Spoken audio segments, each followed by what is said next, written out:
Watu 30,000 wamefukuzwa kazi kutokana na mabadiliko ya teknolojia. Sasa haya mapinduzi ya artificial intelligence ambayo yanaendelea kuja kwa kasi yamesababisha kampuni ya Oracle ipunguze kazi wafanyakazi wake 30,000. Na nini sasa sababu ya Oracle kufanya hivi? Oracle wamepunguza hao watu kazi ili waweze kuwekeza zaidi kwenye miundombinu ambayo itakuwa ina support hizo artificial intelligence au hiyo teknolojia mpya.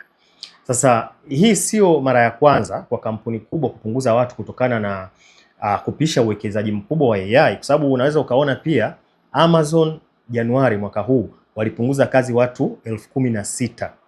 Meta nao walikuwa wana plan ya kupunguza hadi watu 15,000.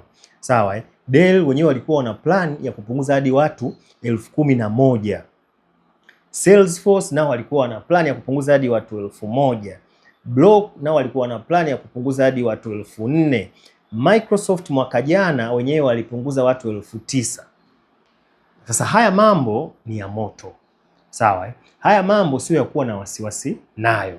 Haya mambo yanahitaji tu maandalizi kwa sababu hakuna anayeweza kuzuia. Sasa mimi swali langu huwa ni lile lile. Mtu yoyote anapokuwa analeta hili swala la AI kuondoa binadamu kwenye ajira na kwenye mifumo mbalimbali. Unajua binadamu hawa ambao wameondolewa watu 30,000, hawa wanatengeneza mnyororo mkubwa sana wa thamani, kwa sababu hawa hilo eneo ambalo walikuwa wanaishi walikuwa wanatumia usafiri, walikuwa wananunua mafuta kwenda na kurudi ofisini, walikuwa wanakula, wanavaa, watoto wao wanasoma na vitu vingi sana. Kuna makampuni ya bima ambayo yalikuwa hawa watu wanalipiwa. Kwa hiyo ile kampuni ya bima ilikuwa inafanya nini?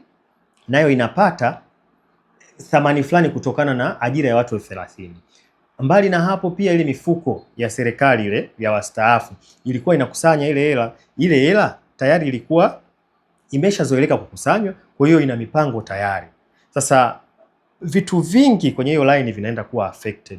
Sasa sijajua binadamu tunafikiria nini hasa, lakini hili jambo lipo, hili jambo linakuja na linaendelea. Kwa hiyo wewe kwa nafasi yako ulipo jiandae, sababu hawa watu wa Oracle wameamka tu asubuhi, sawa wamekutana na email ya kwamba kutokea sasa umefukuzwa kazi na ukiingia kwenye laptop yako au kompyuta yako muda huo huwezi tena kulogin.